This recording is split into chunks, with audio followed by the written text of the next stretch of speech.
The restaurant was There it quiet, is. but The not Diamond GB. empty. The Soft Diamond music GB, that's played in the incredible. background. It certainly Crystal is lights a rare find. shined I've above never seen marble anything tables. like it. Rich You people have. talked in Quite low special. voices. Every sound felt expensive. At the center table sat a man in a dark suit. His name was Mr. Carter. Everyone in the city knew him. A billionaire, a CEO, a man who owned buildings, companies, and power. He sat straight, calm, and cold. His phone lay on the table, face down. He did not smile. He did not talk much. People like him never needed to. A young black waitress walked slowly between tables. Her name was Ava. She wore a simple uniform. Clean, plain, nothing special. Her hair was tied back. Her eyes stayed low. She had learned long ago not to look at rich faces for too long. She stopped at Mr. Carter's table. "Good evening, sir," she said softly. Mr. Carter nodded once. "Water," he said. Just one word. Ava poured the water carefully. Her hands were steady. She had served many powerful people before. This was just another table. Just another night. Or so she thought. Mr. Carter ate his meal in silence. He checked his watch once. He did not look around. The world moved around him, not with him. When he finished, he reached for the bill. He took out a pen. Ava stood nearby, waiting. Mr. Carter signed his name quickly. No pause. No thought. He placed the pen down and stood up. That was when Ava saw it. The signature. Her breath stopped. Her eyes locked onto the paper. Her heart began to beat fast. She knew that handwriting. She knew that curve. That line. That final stroke at the end. Her fingers started to shake. "No," she whispered to herself. Mr. Carter picked up his glass. Ava spoke before she could stop herself. "Sir." Her voice was low, almost broken. Mr. Carter looked at her for the first time. "Yes," he said. Ava swallowed hard. "Sir," she said again, louder now. This is my mother's signature." The glass slipped from Mr. Carter's hand. It hit the floor. Crash. The sound cut through the restaurant like a knife. Music stopped. Talking stopped. Every head turned. The glass shattered into pieces, water spreading across the floor like a stain. Mr. Carter did not move. His face lost all color. His eyes were fixed on the bill. His lips were slightly open, but no sound came out. Ava stood frozen. Her heart felt like it would break through her chest. "I'm sorry," she said quickly. "I didn't mean—" Mr. Carter raised his hand. "Impossible," he said. His voice was not angry. It was afraid. He slowly picked up the bill. He stared at the signature again. His hand trembled. "That name," he whispered. "That name should not exist." People around them began to whisper. "Who is she? What happened? Why is he shaking?" A manager rushed over. "Sir, is everything all right?" the manager asked. Mr. Carter did not answer. He looked at Ava. "How do you know this signature?" he asked. Ava felt the room closing in. "My mother," she said. "She used to sign everything like that. Always the same way." Mr. Carter's jaw tightened. "What was her name?" he asked. Ava hesitated. She had not said her mother's name out loud in a long time. "Rose," she said. "Rose Johnson." Mr. Carter stepped back. The sound of her mother's name hit him like a memory he had buried deep. "No," he said again. "That's not possible." He looked around, as if the walls might hear him. "You need to leave," he said suddenly. The manager blinked. "Sir, clear the table," Mr. Carter said. "Now." The manager nodded quickly. Ava felt tears burn her eyes. "I'm sorry," she said. "I didn't want trouble. Mr. Carter looked at her again. This time his eyes were different. Not cold. Not powerful. Haunted. "You didn't cause this," he said quietly. "You just opened a door." "What door?" Ava asked. Mr. Carter did not answer. He turned away, staring at the shattered glass on the floor. Ava looked down at the bill still in her hand, at the signature, at her mother's handwriting. She had seen on old notes, on school forms, on a single, faded paper she kept hidden at home. She never knew what it meant. Until now, the richest man in the room stood silent. The poorest woman in the room held the truth. And neither of them knew what would happen next. But one thing was clear. The past had just returned, and it was not asking for permission. The next morning, Ava woke up before the sun. Her room was small. The walls were thin. The paint was old and cracked. A single window faced another building, so little light came in. But Ava was used to this life. She did not complain. She sat on the edge of her bed and held her phone in her hands. She had not slept well. Every time she closed her eyes, she saw the same thing again and again. The signature, the broken glass, the look on Mr. Carter's face. Fear, real fear. Ava took a deep breath and stood up. She dressed in simple clothes and tied her hair back. Before leaving, she opened a small drawer near her bed. Inside was an old envelope. The paper was yellow. The edges were torn. It was the only thing her mother had left behind. Ava touched it gently, like it could break. Her mother's handwriting was on it. The same handwriting. Years ago, her mother had given it to her and said only one thing. Keep this safe. One day it will matter. At that time, Ava was young. She did not understand. She just nodded. Her mother's name was Rose Johnson. Rose was not rich. She was not famous. She was a quiet black woman with tired eyes and strong hands. She worked 2 jobs and still smiled every morning. Rose believed in honesty. She believed in patience. She believed in God. And she believed in waiting. When Ava was a child, she often asked her mother why they struggled so much. Why don't we have more? Ava once asked. Rose smiled and said, because life is a test, and we are passing it. Ava did not understand then. She understood now. Rose never talked about her past. She never talked about important people. But sometimes, late at night, Ava would see her mother staring at papers on the table, her face serious. Once Ava asked, "Are you scared?" Rose shook her head. "No, I'm prepared." Ava put the envelope back in her bag and left for work. The bus ride was long. People came and went. No one looked at her twice. At the restaurant, everything felt the same, but different. The same lights. The same tables. But something was wrong. Ava could feel it. The manager avoided her eyes. The other waiters whispered. "She's the one," someone said softly. Ava kept her head down and worked. Around noon, a man in a black suit walked in. Not a guest. Security. "Are you Ava Johnson?" he asked. "Yes," she said. "Mr. Carter wants to see you." Her heart dropped. She followed the man through a hallway she had never walked before. They stopped at a private office. The door closed behind her. Mr. Carter stood near the window. He did not look at her at first. "You should not be here," he said. Ava lifted her chin. "I didn't plan this," she replied. "I just recognized the signature." Mr. Carter turned slowly. "Your mother," he said. "What did she tell you about me?" "Nothing," Ava answered. "She never said your name." Mr. Carter's hands tightened. "Then why do you have that paper?" he asked. Ava opened her bag and placed the envelope on the desk. "This belonged to her," she said. "She told me to keep it safe." Mr. Carter stared at it. His face changed. That envelope was not supposed to exist. "Do you know what this is?" he asked. Ava shook her head. "I only know my mother worked very hard," she said. "And she died with nothing." Silence filled the room. Mr. Carter closed his eyes. "I owe her more than you know," he said quietly.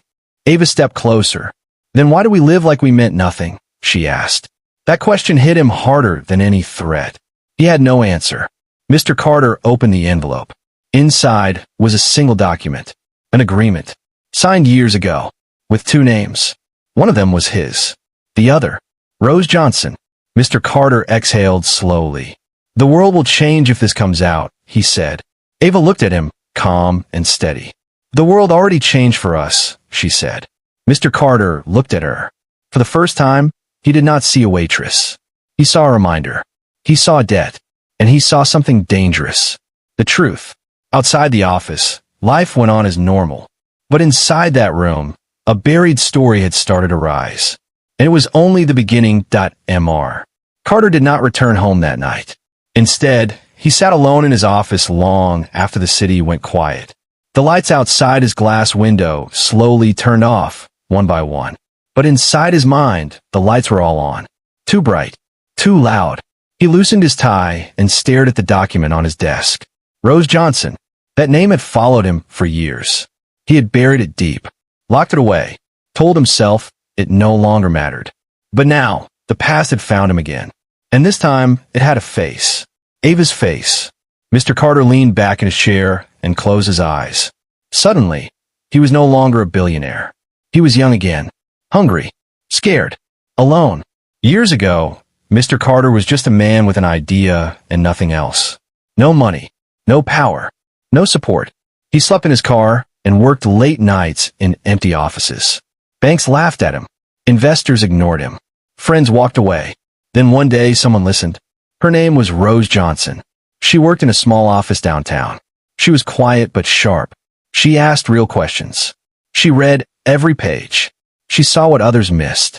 This idea can work, she said. Those words saved him. Rose helped him with papers, planning, and legal work. She signed documents. She made calls. She stood beside him when no one else did. She believed in him, and that belief changed his life. When the company started to grow, things became dangerous. People with power noticed him. They offered money, but with conditions. Remove her, they said. She doesn't fit the image. She's replaceable. Mr. Carter told himself it was business. Just business. He convinced Rose to step back. He promised her protection. He promised her fairness. He promised her the future. But when the pressure came, he chose silence. Rose disappeared from the company records. Her name was erased. Her signature forgotten. And Mr. Carter became rich. Very rich. He opened his eyes. His hands were shaking. I should have fixed this, he whispered to himself. But time does not forgive easily. A knock on the door broke the silence. Sir, his assistant said carefully, the board is asking questions. About last night. Mr. Carter stood up. Cancel my meetings, he said. All of them. The assistant hesitated. Sir, this could affect. I said cancel, Mr. Carter replied, his voice sharp. The door closed. Mr. Carter walked to the window again. Down below, the city moved like nothing had happened. But something had happened. The truth was awake. Across town, Ava sat on her bed, holding the same envelope. She had not opened it again. She already knew what it contained. But what she did not know was this. Her mother had protected her. Rose knew the truth would one day return. She knew silence would not last forever. That was why she kept the papers safe. That was why she trusted time. Back in the office, Mr. Carter picked up his phone. He made a call he had avoided for years. I need the old files, he said. All of them. Even the ones marked closed. There was a pause. Sir, some of those records were removed. I know, Mr. Carter replied. Find what's left. He ended the call. The man who once ran from the past was now being chased by it. And it was faster. Mr. Carter looked again at the document. 2 signatures. 1 fortune. 1 betrayal. 1 woman who never asked for revenge. And 1 daughter who now stood where her mother once stood. He knew what would happen next. If the truth came out, the company would shake. The media would explode. The board would panic. But worse than all of that, he would have to face what he had done. And for the first time in many years, money could not protect him. Mr. Carter lowered himself into his chair. He whispered a name he had not spoken in years. Rose. Across the city, Ava stood up from her bed. She did not know the full story yet, but she felt something change. The air felt heavier. The silence felt louder. She knew one thing for sure. Her mother's truth was no longer alone. And the man who built an empire on silence was about to learn something powerful. The past does not disappear. It waits. And when it returns, it asks for everything. The office felt colder than the rest of the building. The door closed slowly behind Ava, and the soft click of the lock sounded louder than it should have. The room was wide, clean, and quiet. Thick glass windows looked over the city, but Ava did not turn to look. She stood near the door, her hands tight at her sides. Mr. Carter stood by his desk. For a moment, neither of them spoke. The air between them felt heavy, like it was waiting. You asked to see me, Ava said finally. Her voice was calm, but inside, her heart was racing. Mr. Carter turned toward her. You should never have seen that signature, he said. Ava lifted her head. It was on the bill, she replied. I did not go looking for it. Mr. Carter walked slowly around the desk. That signature connects you to something very dangerous, he said. Ava did not move. My mother worked hard her whole life, she said. Danger followed her, not because she chased it, but because she spoke the truth. Mr. Carter stopped walking. He studied her face. You sound like her, he said quietly. Ava's jaw tightened. She taught me to speak when something is wrong, Ava said. And something is wrong here. Silence filled the room again. Mr. Carter reached into a drawer and pulled out a thin folder. He placed it on the desk, but did not open it. "Do you know what this company is worth?" he asked. Ava shook her head.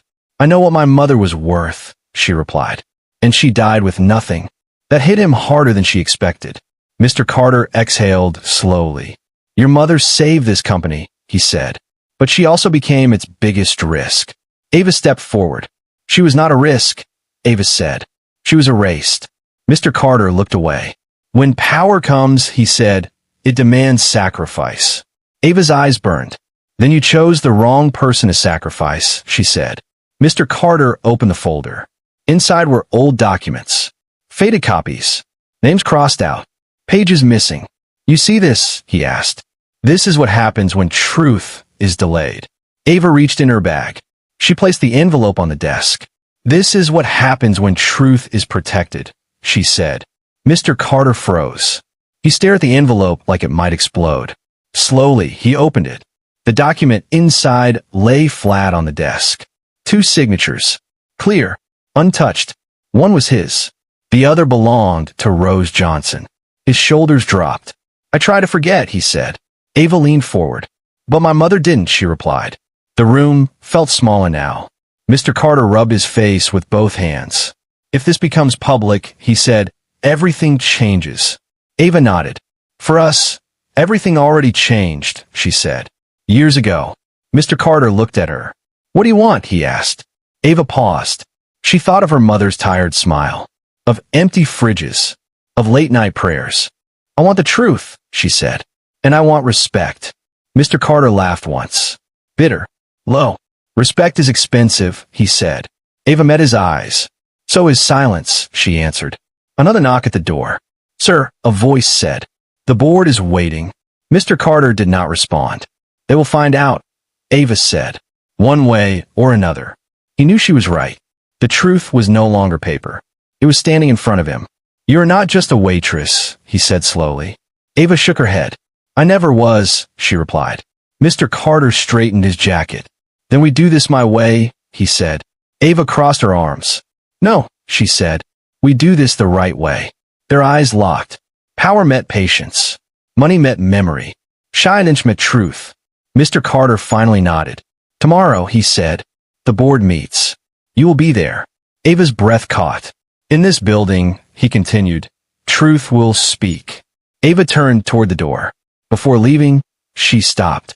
"My mother believed time would fix this," she said. She was right. The door opened. Ava walked out. Mr. Carter remained in the room, staring at the signatures. For the first time in his life, he understood something clearly. There was no exit, and justice was already inside the room. The boardroom had never felt this tense. Long glass walls surrounded the room. The city skyline looked calm outside, but inside the air was tight. 12 board members sat around the table. Dark suits. Serious faces. Laptops open. Coffee untouched. They were waiting. The door opened. Mr. Carter walked in first. Behind him walked Ava. The room fell silent. Several board members looked confused. Others looked annoyed. "Why is a waitress here?" one man whispered. Ava felt every eye on her, but she did not stop walking. Mr. Carter took his seat at the head of the table. Ava stood beside him. "Thank you for coming on such short notice," Mr. Carter said. His voice was steady, but his hands were not. A board member leaned forward. "We were told this meeting was urgent," she said. "What is this about?" Mr. Carter took a deep breath. "This company was built on a lie," he said. Murmurs filled the room. "That's a strong statement," another member said. "Explain." Mr. Carter nodded. "Years ago, when this company began, I was not alone," he said. "There was a co-founder." The room went quiet. Ava felt her heart pound. "No record shows that," someone said. Mr. Carter looked at Ava. "That is because her name was removed," he replied. He gestured to Ava. "This is her daughter." Shock spread across the table. Ava stepped forward. "My mother's name was Rose Johnson," she said. "She helped build this company. She signed the original agreement." A man shook his head. "That's impossible," he said. "We've reviewed every document." Ava placed the envelope on the table. "You missed one," she said. Mr. Carter opened the envelope and slid the paper across the table. 2 signatures. Clear. Original. Silence felt like a weight. A woman picked up the document. Her eyes widened. "This is real," she said quietly. Another board member leaned closer. "This signature matches yours," he said to Mr. Carter. Mr. Carter nodded. "I denied her credit," he said. "I allowed her to be erased." The room erupted. "This could destroy the company. Why are we hearing this now? Media will tear us apart." Ava raised her hand. "My mother never wanted destruction," she said. "She wanted fairness." Mr. Carter stood. "I am responsible," he said, "and I am correcting it." He turned to Ava. "Effective today," he said, "Ava Johnson is recognized as the legal heir to Rose Johnson." The room froze. "That means someone started?" "Yes," Mr. Carter said. "Company shares. Board influence. Everything her mother was owed." Ava felt tears fill her eyes. She thought of her mother's tired hands, of nights without heat, of quiet prayers. The door opened again. A woman in a blazer walked in. "Press is downstairs," she said. They heard rumors. Mr. Carter closed his eyes for a moment. "Let them in," he said. Gasps echoed. Ava turned toward him. "You don't have to," she began. "I do," he said. "This ends today. Cámaras flashan moments late." Reporters filled the room. Questions flew. Is this true? Was the company stolen? What about the waitress? Ava stood straight. "I'm not a waitress today," she said. "I'm my mother's voice." The room went silent again. Mr. Carter stepped forward.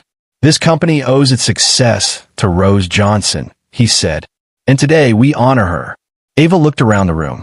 Faces that once ignored her now watched with respect. Fear. Awe. The truth had changed the balance. Outside, the city continued its noise. Inside, history was being rewritten. When the cameras left, the room felt empty. Ava sat down slowly. Mr. Carter looked at her. "You changed everything," he said. Ava shook her head. "My mother did," she replied. "I just carried her name." Mr. Carter nodded. "This is not the end," he said. Ava met his eyes. "No," she said. "This is the beginning." And for the first time, the truth did not whisper. It stood tall. The news spread faster than anyone expected. By the next morning, every screen showed the same headline. People watched it on their phones, in offices, on buses, and in small homes like Ava's. A waitress. A d'une signature. A billionaire's confession. Ava stood in her small kitchen, holding a cup of tea she had not touched.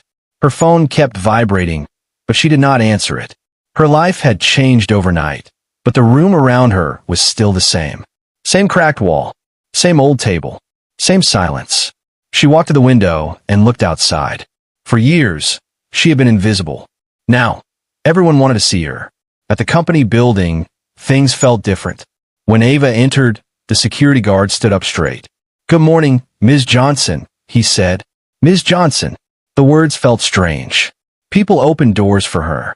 Employees whispered, but their voices were softer now. Not cruel, not careless, careful. In the executive elevator, Ava stood alone. The mirror showed her reflection. Same face, same eyes, but something inside her had changed. The boardroom welcomed her again, but this time, she had a seat. A leather chair, a nameplate. Ava Johnson. Mr. Carter sat across from her. "You don't have to be here yet," he said. "We can give you time." Ava shook her head. "My mother never got time," she replied. "I will take my place." The meeting began. Numbers, reports, legal steps. Ava listened more than she spoke. She watched faces. She remembered how these same people once ignored her. Now, they waited for her words. When she finally spoke, the room leaned in. "This company was built by someone who believed in fairness," Ava said. "That belief must stay alive." No one interrupted. Outside the building, reporters waited. They want a story. They want a drama. Ava gave them something better. She stood before the cameras, calm and clear. "I'm not here for revenge," she said. "I'm here for truth." That sentence traveled far. Back at the restaurant, things were different too. The manager stood nervously when Ava walked in to collect her things. "We didn't know," he said. Ava smiled gently. "I know," she replied. She looked around one last time. Same tables, same lights, but she was not the same. As she turned to leave, a young waitress stopped her. "You give me hope," the girl said quietly. Ava held her hand. "So did my mother," she replied. That night, Ava visited her mother's grave. She placed fresh flowers on the stone. "It's happening," she whispered. "Just like you said." The wind moved softly, like an answer. Back at the company, Mr. Carter sat alone in his office. The power he once controlled now felt different. Lighter, cleaner. He looked at a framed photo on his desk. Rose Johnson. For the first time, her name was no longer hidden. Days passed. Changes followed. Ava approved programs for workers. Fair pay. Honest policies. Support for people who were never heard. People noticed. Respect followed. Not because of money, because of integrity. One evening, Ava stood in the same office where she once felt trapped. Now, the door was open. Mr. Carter stood beside her. "You carry her strength," he said. Ava looked at the city lights. "I carry her promise," she replied. The rise did not make her loud. It made her steady. And somewhere deep in the company's walls, the truth finally felt at home. The city slowly moved on. News changed. Headlines faded. New stories replaced the old ones. But for Ava, everything was still. She stood alone in the quiet office late one evening. The building was empty now. No voices. No meetings. No cameras. Just silence. On her desk lay a single frame. Inside it was a paper. Old. Slightly yellow. 2 signatures. One belonged to a man who became a billionaire. The other belonged to a woman the world tried to forget. Rose Johnson. Ava picked up the frame and held it close. "This is for you," she whispered. She remembered her mother clearly now. Not as a tired woman coming home late from work, but as a strong woman who never bent, even when life pushed hard. Rose never shouted, never demanded, never begged. She waited, and time had kept her promise. Ava closed her eyes and thought about the past. The small apartment, the empty fridge, the nights her mother stayed awake, staring at papers Ava never understood. Back then, Ava thought her mother was worried. Now she knew. Rose was patient. The next morning, Ava returned to the restaurant one last time. Not as a worker, not as an owner, but as herself. The same table stood in the center. The same chair. The same place where everything changed. The manager approached her slowly. "I owe you an apology," he said. Ava smiled gently. "You don't owe me anything," she replied. "Just do better for the next person." She placed a folded bill on the table. On top of it, she signed her name. Ava Johnson. She paused. Then she added something small beneath it. For Rose. Outside, the city lights flickered as evening fell. Ava walked down the street without security, without attention. Just quiet strength. At the company, change had become real. Not forced. Not loud. Real. Workers felt seen. Voices were heard. Truth had found a home. Mr. Carter stood in a meeting room, looking at a large photo now hanging on the wall. It showed the early days of the company. 2 people stood side by side. For years, one had been cropped out. Now, both were visible. He spoke softly, almost himself. She was always there. Across town, Ava visited her mother's grave again. She knelt down and placed her hand on the stone. "They see you now," she said. "They hear you." The wind moved gently through the trees. Ava felt peace settle in her chest. Her phone buzzed. A message from a young girl she once worked with. "I want to be like you one day." Ava typed back. "Be better. Be honest. Be patient." She stood up and took one last look. Her mother's story was no longer hidden. It was complete. As Ava walked away, a simple truth remained. The world often ignores quiet people. But quiet people remember everything. And sometimes, all it takes is one signature to remind the world who really built it. Final message.